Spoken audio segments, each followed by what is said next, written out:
Hey, Dr. Mavis again. Thanks for tuning in. I hope you have subscribed and I hope you're sharing for others to also subscribe. In this session, I want to talk about relationship with time. Relationship with time. As you know, that our emotions are evoked from the relationship. So the relationship you have with something determines whether you're going to experience positive emotions or negative emotions.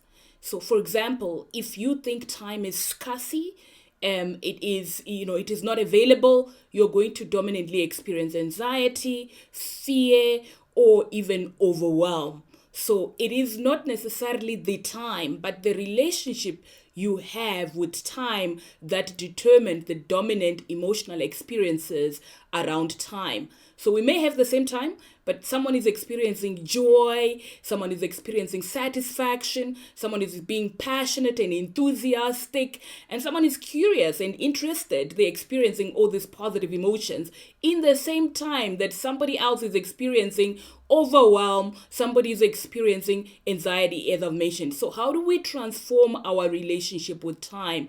Remember, time is something that is given. It's 24 hours a day given to everyone. And I often say it's given to all of us equally, no matter the gender, the race, the country you live in. It is 24 hours a day. So we can't alter it. We can't add much to it. All we can do is to make sure that we organize ourselves in that time so that we get the most out of that time. So if you are constantly saying to yourself, I don't have time, that is an indication of the relationship that you have. I used to say the same thing. I don't have time. But I realized as I got someone to help me, a coach actually to help me, I realized that, I actually have time. So if I wake up every day, it means I have time.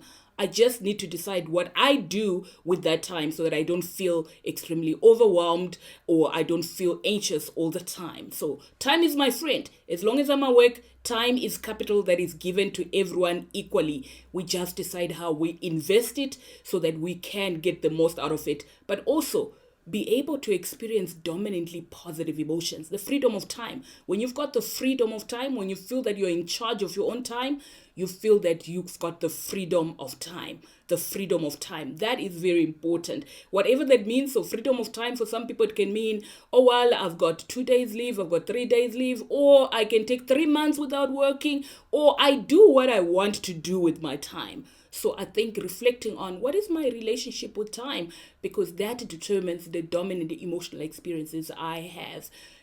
Time is our friend. As long as we wake up, time is here. We have time. Thanks for tuning in.